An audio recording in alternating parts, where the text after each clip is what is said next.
Minister, are you concerned that PNG and China are in early negotiations over a potential security deal? And do you intend to raise this issue with Prime Minister Marape when he visits Canberra?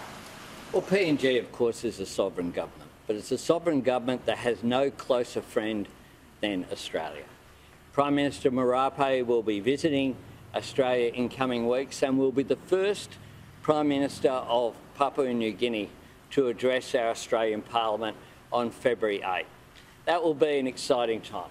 And in December, we signed our security agreement between Australia and PNG. We are the security partner of choice for Papua New Guinea, as we are for most of the countries in the Pacific. We're family and will continue to engage, and I very much look forward to welcoming the Prime Minister to Australia. We have provided recently support for Papua New Guinea in issues such as police training, and I've been in regular contact with the Prime Minister.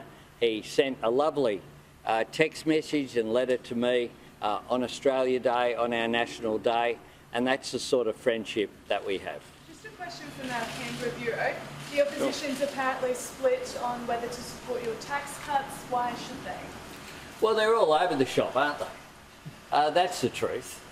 And we have a plan that we will put to the Parliament of every Australian taxpayer getting a tax cut. People on average incomes getting double what they were going to get before. So when you look at Australia's largest barracks here that I visited, overwhelmingly, those fine men and women who serve in our uniform will get double the tax benefit. People here in Townsville, across the electorate of Herbert, 68,000 more people are going to get a bigger tax cut than if this change does not occur.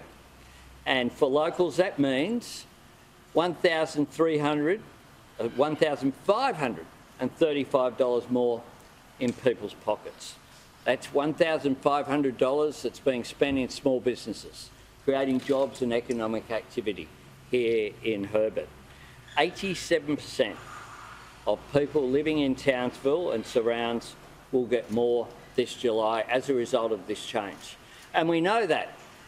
The Coalition talk a lot about cost of living pressures, but they vote against all of them. They voted against cheaper medicines. They voted against cheaper childcare. They voted against our energy price relief plan we put in place in partnership with the Queensland Government. They deride the 300,000 fee-free TAFE places that we have.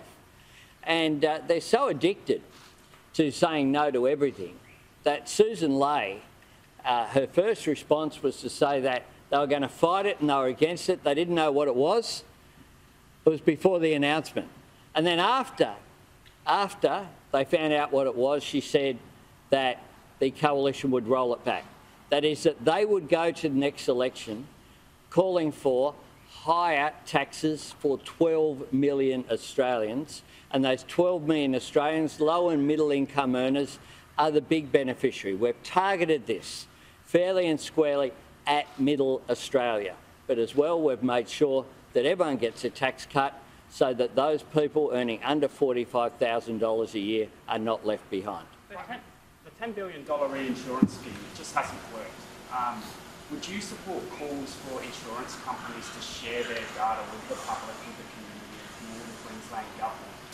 What else needs to happen for insurance companies to be above board and work with the community? Well, of course, before the election, the Coalition made some big promises about insurance, and it hasn't resulted in what they said it would do before the 2019 election and afterwards. And the member for Leichhardt made some big promises and commitments as well about the impact. We think transparency is always a good idea, and we will continue to work through our Minister, Murray Watt, another great Queenslander who was here just days ago, to make sure that people are looked after.